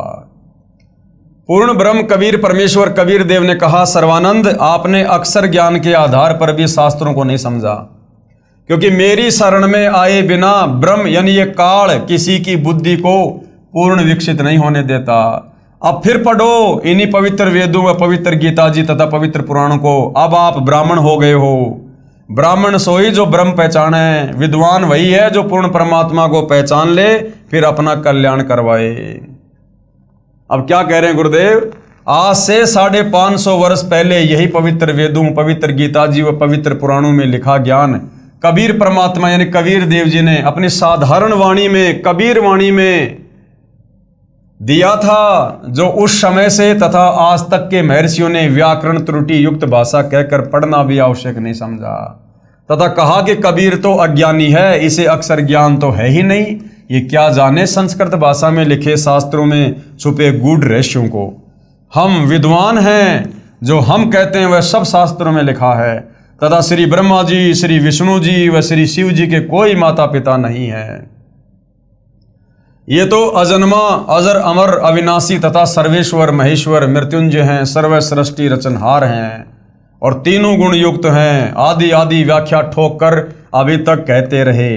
आज वे ही पवित्र शास्त्र अपने पास हैं जिनमें तीनों प्रभु श्री ब्रह्मा जी रजगुण, श्री विष्णु जी सतगुण और श्री शिव जी तमगुण के माता पिता का स्पष्ट विवरण है कि दुर्गा इनकी माता और पिता ये काल ब्रह्म है। उस समय अपने पूर्वज अशिक्षित थे तथा शिक्षित वर्ग को शास्त्रों का पूर्ण ज्ञान नहीं था, फिर भी कबीर परमेश्वर यानी कबीर देव के द्वारा बताए सतज्ञान को जानबूझकर झुठला दिया कि कबीर झूठ कह रहा है। किसी शास्त्र में नहीं लिखा है कि श्री ब्रह्मा जी, श्री विष्णु जी व श्री शिव जी के कोई माता पिता हैं, क्योंकि गुरुदेव कह रहे हैं कि मेरी शरण में आए बिना आप कितने बड़े संस्कृत के विद्वान हैं, आप इन शास्त्रों में लिखी सच्चाई को भी नहीं समझ सकते। तुम्हारा रिमोट तत्वदर्शी संत की शरण में आए बिना काल के हाथ में है। जबकि पवित्र पुराण साक्षी हैं कि श्री ब्रह्मा जी, श्री विष्णु जी तथा श्री शिव जी का जन्म और मृत्यु होता है। ये अविनाशी नहीं है तथा इन तीनों देवताओं की माता ये प्रकृति यानी दुर्गा है तथा इनका पिता ज्योति निरंजन यानी काल रूपी ब्रह्म है। आज सर्व समाज, बहन भाई, बालक व जवान तथा बुजुर्ग, बेटे तथा बेटी शिक्षित हैं। आज कोई ये नहीं बहका सकता कि शास्त्रों में ऐसा नहीं लिखा, जैसा कबीर परमेश्वर कबीर देव कबीर साहिब जी की अमृतवाणी में लिखा है। अमृतवाणी पूज्य कबीर परमेश्वर कबीर देव की क्या कहा करते थे परमात्मा 650 साल पहले सृष्टि रचना को सुनाकर ब्रह्मा विष्णु महेश की जन्म और मृत्यु के बारे में, इनके माता पिता के बारे में। धर्मदास यह जग बोराना, कोई न जाने पद निर्वाणा। अब मैं तुमसे कहूँ चिताई, त्रिदेवन की उत्पत्ति भाई। त्रिदेवन यानी ब्रह्मा विष्णु महेश की उत्पत्ति। ज्ञानी सुने सो हृदय लगाई, मूर्ख सुने तो गम ना पाई। माँ अष्टंगी पिता निरंजन, वे जम दारुण वंशन अंजन। माँ अष्टंगी पिता निरंजन, अष्टंगी यानी 8 हाथ वाली, ये दुर्गा ब्रह्मा विष्णु महेश की माँ है और इनका पिता कौन है? ये ज्योति निरंजन काल रूपी ब्रह्म। पहले कीन निरंजन राई, पीछे से माया उपजाई। पहले परमात्मा ने अंडे से इस निरंजन यानी ज्योति निरंजन काल ब्रह्म की उत्पत्ति की और पीछे फिर हम सभी आत्माओं को परमात्मा ने उत्पन्न किया। धर्मराय की न्या भोग विलासा, माया को रही तब आशा। 3 पुत्र अष्टंगी जाए, ब्रह्मा विष्णु शिव नाम धराए। 3 देव विस्तार चलाए, इनमें ये जग धोखा खाए। यानी तीनों देवताओं के माध्यम से एक ब्रह्मांड में 3 लोक की सृष्टि ये काल बलि अपने तीनों पुत्रों को एक एक गुण से युक्त करके चला रहा है, और इन्हीं तीनों देवताओं के धोखे में पूरा ये प्राणी समुदाय उलझा हुआ है, कर्म कांड वाले धोखे में। यानी सबको कर्म बंधन में बांध रखा काल ने अपने तीनों पुत्रों के माध्यम से। 3 लोक अपने सुत दीन्या, सुन निरंजन बासालीन्या। अपने तीनों पुत्रों को 3 लोक दे दिए, तीनों लोकों में एक एक डिपार्टमेंट का अधिकारी बना दिया। रजगुण ब्रह्मा को, और शतगुण का विष्णु को, तमगुण का शंकर को, और फिर ये निरंजन काल स्वयं अपने 21वें ब्रह्मांड में जाकर बैठ गया। अलख निरंजन सुन ठिकाना, ब्रह्मा विष्णु शिव भेद न जाना। इन ब्रह्मा विष्णु महेश को भी अपने पिता इस ज्योति निरंजन इस ब्रह्म के विषय में नहीं पता, ये कहाँ रहता है, क्या करता है। अलख निरंजन बड़ा बटपारा, ये बड़ा ठग है काल। 3 लोक जीव कीन आहारा, और तीनों लोकों में प्रतिदिन 1 लाख मानव शरीरधारी आत्माओं के सूक्ष्म शरीर को तपस्या पे भून भून के खाता है। ब्रह्मा विष्णु शिव नहीं बचाए, सकल खाए पुन धूर उड़ाए। ब्रह्मा विष्णु महेश को भी नहीं छोड़ता ये। जब इनके पद समाप्त हो जाते हैं फिर ये कर्म आधार से लक 84 में जाते हैं। फिर कभी इनको मनुष्य जन्म मिलता है, और मनुष्य जन्म में यदि इनको तत्वदर्शी संत नहीं मिला तो ये भी तपस्या पर इसी प्रकार से जाएंगे और काल इनको भी खाएगा। तिनके सुत हैं तीनों देवा, आंधर जीव करत हैं सेवा। तिनके सुत है तीनों देवा, ये दुर्गा और काल के बेटे हैं तीनों देवता ब्रह्मा विष्णु महेश। और आंधर जीव यानी ये अंधे ज्ञानहीन प्राणी इन्हीं की पूजा करते हैं। गीता अध्याय 7 श्लोक नंबर 12 से 15 कि जिनकी बुद्धि ब्रह्मा विष्णु महेश तक सीमित है, जो इससे ऊपर और किसी को पूजना नहीं चाहते, वे राक्षस स्वभाव को धारण किए हुए मनुष्यों में नीच दूषित कर्म करने वाले मूर्ख। ये गीता ज्ञानदाता इनका पिता कहता है कि मेरी भी भक्ति ना करते। तो परमात्मा 650 साल पहले कहा करते थे कि आंधर जीव करत हैं सेवा। जिनको तत्व ज्ञान नहीं, जिनको शास्त्रों का ज्ञान नहीं, वो ज्ञानहीन नेत्रहीन लोग और ब्रह्मा विष्णु महेश को ही भगवान मानकर पूजते हैं। तीनों देव और अवतारा, ताको भजे सकल संसारा। ये पूरा संसार 3 लोक के प्राणी इन तीनों देवता ब्रह्मा विष्णु महेश को और इन्हीं देवी देवताओं को भगवान मानकर पूज रहे हैं तत्व ज्ञान के अभाव में। तीनों गुण का ये विस्तारा, धर्मदास मैं कहूँ पुकारा। तीनों गुणों की भक्ति में भूल पड़ो संसार। और कहे कबीर निज नाम बिन कैसे उतरो, और निज नाम कहाँ मिलेगा? तत्वदर्शी संत के पास मिलेगा, जो स्वयं कबीर परमात्मा ही बनकर आते हैं। उपरोक्त अमृतवाणी में परमेश्वर कबीर साहिब जी अपने निजी सेवक श्री धर्मदास साहिब जी को कह रहे हैं कि धर्मदास ये सर्व संसार तत्व ज्ञान के अभाव से विचलित है। किसी को पूर्ण मोक्ष मार्ग तथा पूर्ण सृष्टि रचना का ज्ञान नहीं। कल के वीडियो में हमने देखा ब्रह्मा विष्णु महेश को भी एक ब्रह्मांड का पूरा ज्ञान नहीं है। अब बताओ सारी सृष्टि की रचना का ज्ञान भला फिर किसको? काल गीता में कहता कि अर्जुन यहां विचार काल में मैं भी तुझे समस्त सृष्टि की रचना का ज्ञान नहीं बता सकता, मुझे भी इसके आदि और अंत का नहीं पता। अर्थात गीता ज्ञानदाता काल ब्रह्म 21 ब्रह्मांड का स्वामी, इसको भी सृष्टि रचना का कंप्लीट ज्ञान नहीं। तो आज भाई और बहनों, यदि सतगुरु रामपाल जी हमें कंप्लीट सृष्टि रचना सुना रहे हैं और इन सभी धर्मशास्त्रों से प्रमाणित कर रहे हैं, तो भाई और बहनों ये कॉमन सेंस की बात है कि सतगुरु रामपाल जी कौन हैं। 21 ब्रह्मांड के कोई प्राणी नहीं हैं। जब 21 ब्रह्मांड के भगवान काल ब्रह्म को भी ज्ञान नहीं सृष्टि रचना का, तो इसके अधीन प्राणियों को कहाँ होगा? तो फिर सतगुरु रामपाल जी कौन है जो 21 ब्रह्मांड में आके कंप्लीट ज्ञान दे रहे हैं, जो काल को भी नहीं है? तो ये स्वयं कबीर परमात्मा है, कबीर भगवान है। इसलिए मैं आपको मेरे द्वारा रची सृष्टि की कथा सुनाता हूं। बुद्धिमान व्यक्ति तो तुरंत समझ जाएंगे, परंतु जो सर्व परमाणु को देखकर भी नहीं मानेंगे तो वे नादान प्राणी काल प्रभाव से प्रभावित है, वे भक्ति योग्य नहीं है। अब मैं बताता हूं तीनों भगवानों ब्रह्मा जी, विष्णु जी तथा शिव जी की उत्पत्ति कैसे हुई, यानी इनका जन्म कैसे हुआ। इनकी माता जी तो अष्टंगी यानी दुर्गा है तथा पिता ज्योति निरंजन यानी ब्रह्म काल है। पहले ब्रह्म की उत्पत्ति अंडे से हुई, फिर दुर्गा की उत्पत्ति हुई। दुर्गा के रूप पर आसक्त होकर काल ब्रह्म ने गलती की, छेड़छाड़ की, तब दुर्गा यानी प्रकृति ने इसके पेट में शरण ली। मैं वहां गया जहां ज्योति निरंजन काल था, तब भवानी को ब्रह्म के उदर से यानी काल के पेट से निकालकर 21 ब्रह्मांड समेत 16 संकोच की दूरी पर भेज दिया। ये सृष्टि रचना को समझना बहुत जरूरी है। जब तक सृष्टि रचना को नहीं समझेंगे हमें शास्त्र समझ में नहीं आएंगे। ज्योति निरंजन ने प्रकृति देवी यानी दुर्गा के साथ भोग विलास किया। इन दोनों के संयोग से तीनों गुणों श्री ब्रह्मा जी, श्री विष्णु जी तथा श्री शिव जी की उत्पत्ति हुई। इन्हीं तीनों गुणों रजगुण ब्रह्मा जी, सतगुण विष्णु जी, तमगुण शिव जी की ही साधना करके सभी प्राणी काल जाल में फंसे हैं। जब तक वास्तविक मंत्र नहीं मिलेगा पूर्ण मोक्ष कैसे होगा।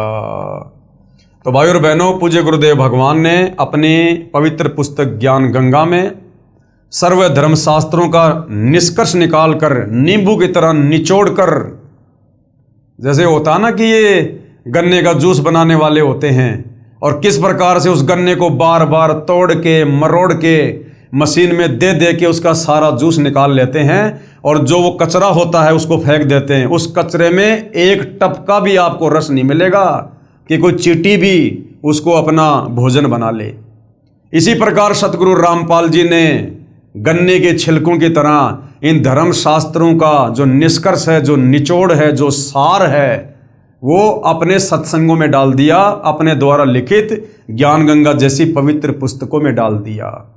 अब इन पुस्तकों को पढ़े बिना, पूज्य गुरुदेव भगवान परमेश्वर रामपाल जी के सत्संगों को सुने बिना, और ये सुनने पड़ेंगे भाई और बहनों धैर्य के साथ, निष्पक्ष भाव से।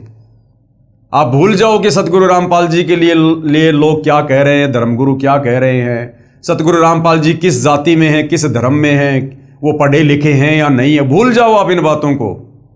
ये परमात्मा के ऊपर कोई बात लागू नहीं होती है। परमात्मा सर्वज्ञ है, सर्वेश्वर है, महेश्वर है। उन्हें पढ़ने लिखने की जरूरत नहीं है। उन्हें किसी की भाषा समझने के लिए, किसी के मन की बात समझने के लिए उन्होंने कोई पढ़ाई लिखाई करने की जरूरत नहीं है।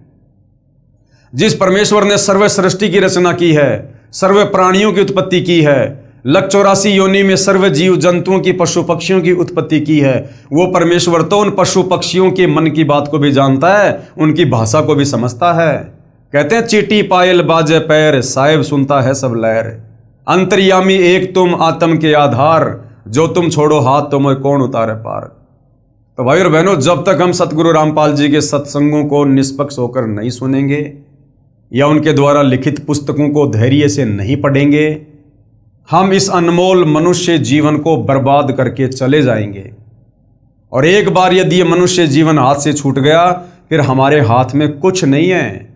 फिर हम काल के रिमोट से चलेंगे, हम फिर काल के अधीन हैं। और एक बार ये काल मनुष्य जन्म छूटते ही तुरंत सीधा 184 योनि में डालेगा। उसके बाद ये निश्चित हो जाता काल कि अब 184 योनि में अब ये तत्वदर्शी संत की शरण में आने योग्य नहीं है, अब ये यहाँ से पार होने योग्य नहीं है, क्योंकि अब ये 184 योनि में चला गया लंबे समय के लिए कर्मदंड भोगने हेतु। और गधे कुत्ते सुअर को कितना ही समझाओ, कितना ही पढ़ाओ, उनकी समझ में नहीं आने वाला भक्ति और भगवान के विषय में। तो भाई और बहनों, ये जो काल है ये पैनी नजर रखकर इन जीवों पर इस समय विशेष तौर पर बैठा है, क्योंकि वर्तमान समय कलयुग की पिछली पीढ़ी का समय है। इस काल को भली भांति पता है कि मैंने ही कबीर परमात्मा जी से वचन लिया था कि 3 युगों में कम लेके जाना, चौथे युग कलयुग में जितने मर्जी ले जाना।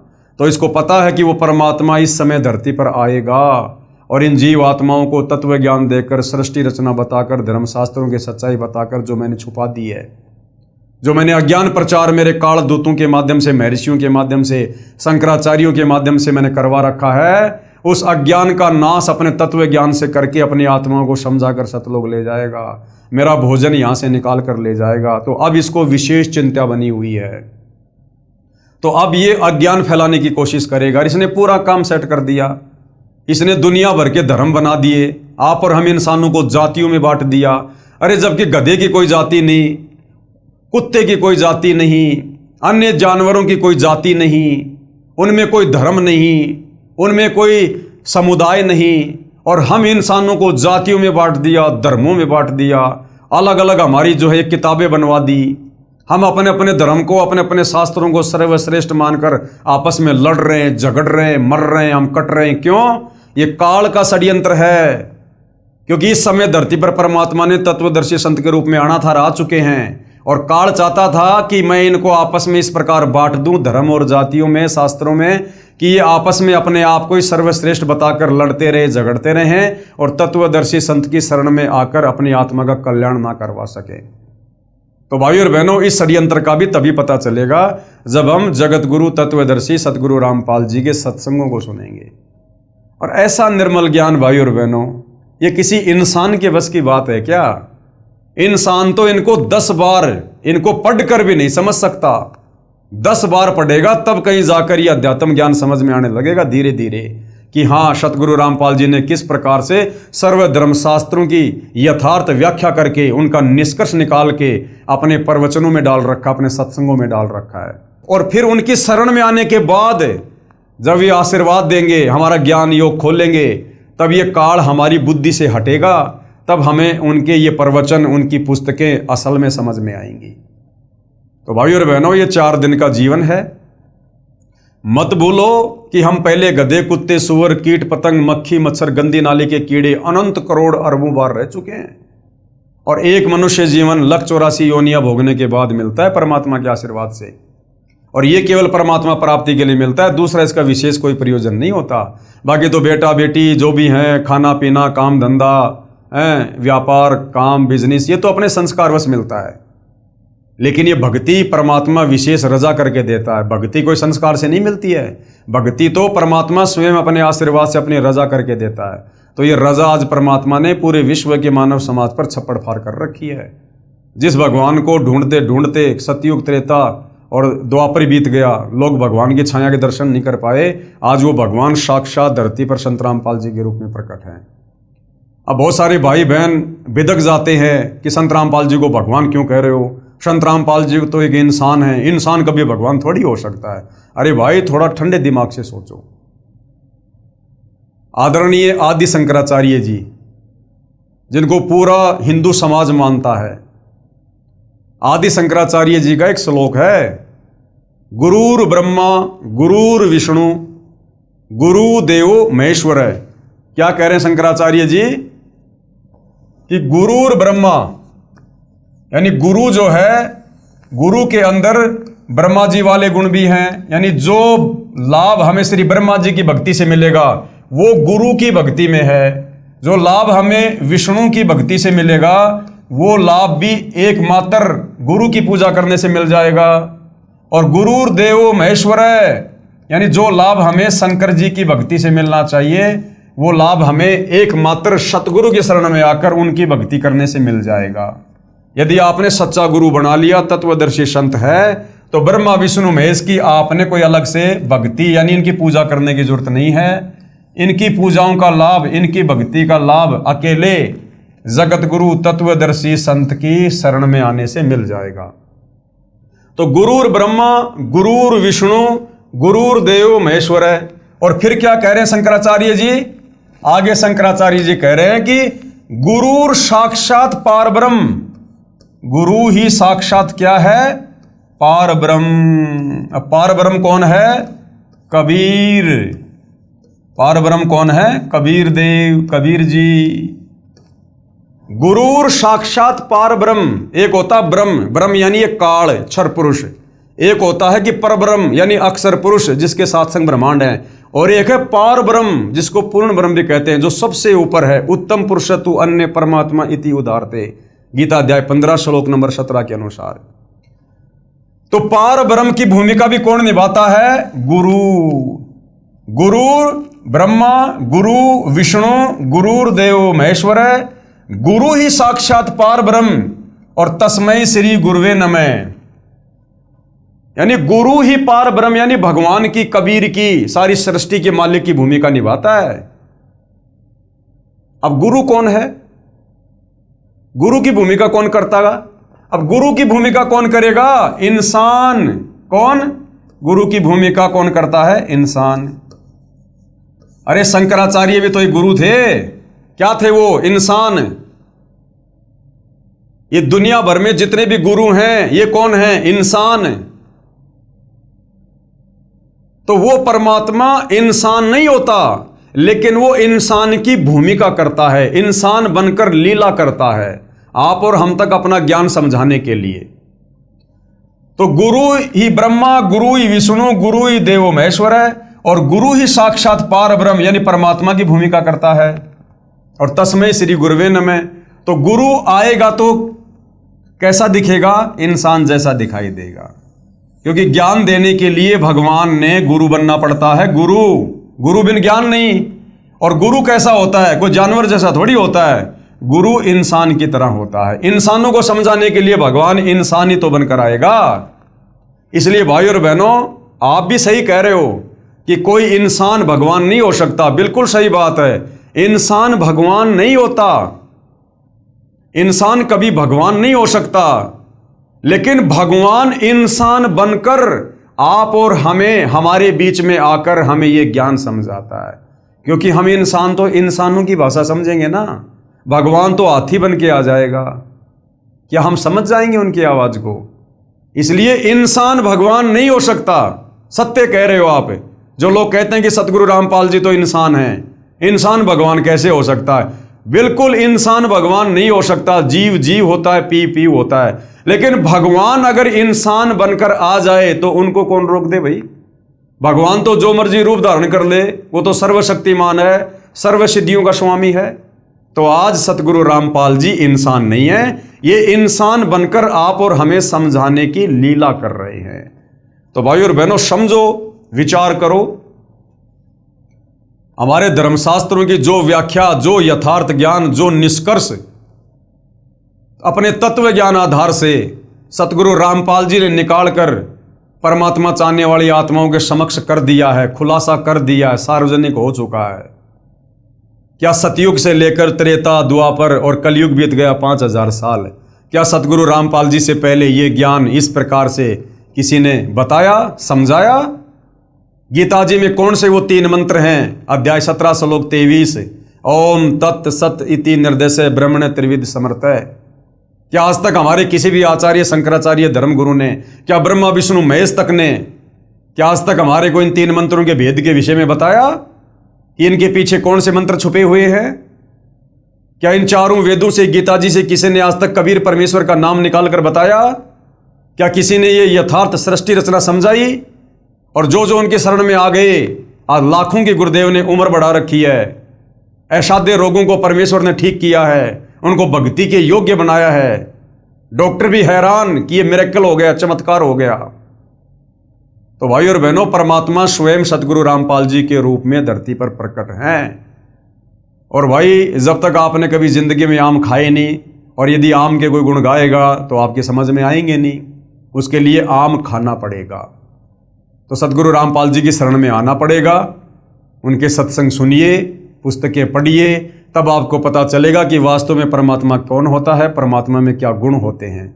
और फिर देखिए किस प्रकार से परमेश्वर आपको हर प्रकार से चौतरफा आपको लाभ देंगे। परमात्मा आपके काम धंधे में भी, आपकी खेती बाड़ी में भी, आपके बिजनेस में भी, और भक्ति मार्ग में तो दिन दोगुना रात चौगुना आप जी प्रफुल्लित होते जाओगे। तभी तो हमें विश्वास होगा, तभी तो दृढ़ता आएगी कि वास्तव में ये काम तो भगवान के हैं। इस प्रकार से तो भगवान ही कर सकता है, इंसान अपने बलबूते पर नहीं कर सकता। तो भाई और बहनों, ज्ञान देने में, समाधान करने में सतगुरु रामपाल जी परमेश्वर जी ने कोई कमी किसी भी प्रकार की नहीं छोड़ी है। अब यदि मोक्ष नहीं हो पाया, हम नहीं करवा पाए, तो इसमें आप और हमारी स्वयं की गलती होगी भाई। और उसके लिए फिर परमात्मा हमें कभी माफ नहीं करेगा, कभी माफ नहीं करेगा फिर। तो भाई और बहनों, हम तो केवल आप जी से हाथ जोड़कर विनती कर सकते हैं, प्रार्थना कर सकते हैं, इस सुअवसर को मत चूको। परमात्मा नर रूप में, यानी नारायण स्वयं नर रूप में धरती पर प्रकट हैं। पहचान लो, पुस्तकें पढ़ लो, सत्संग सुन लो, अन्यथा ये 4 दिन का जीवन है, ये झूठा ठाट बाट है, काल ने उड़ जा रखा है। कल को ये मटकी फूट जाएगी, शरीर छूट जाएगा, गधा कुत्ता बना के छोड़ देगा। रोटी के टुकड़े के लिए सुबह सुबह 50 घरों में घूमोगे, कोई जूत देगा, कोई लठ मारेगा, फिर खेत में जाके लैट्रिन गोबर खा के पेट भरना पड़ेगा। ये हाल हो जाएगी फिर। और ये हाल हमारा अनंत बार हो चुका है। आज फिर दयालु परमात्मा ने मौका दिया मनुष्य जन्म देकर, क्योंकि मनुष्य शरीर में ही हम समझ सकते हैं, आत्मचिंतन कर सकते हैं, सलाह ले सकते हैं, सलाह दे सकते हैं, विचार विमर्श कर सकते हैं, भक्ति कर सकते हैं, शास्त्रों को समझ सकते हैं। ये विशेष बुद्धि अन्य योनियों में नहीं है। इस मनुष्य योनि को छोड़कर, क्योंकि ये मनुष्य योनि केवल परमात्मा प्राप्ति के लिए परमात्मा देता है। मानव जन्म दुर्लभ है, ये मिले ना बारंबार, जैसे पेड़ से पत्ता टूट जाए वापस नहीं लगता डार।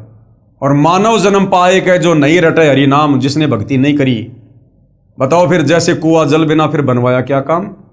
तो भाइयों और बहनों, सोचो, समझो, विचार करो, बहुत भयंकर शुभ अवसर है। अगर चूक गए तो फिर दंड भी बहुत भयंकर है, बहुत भयंकर।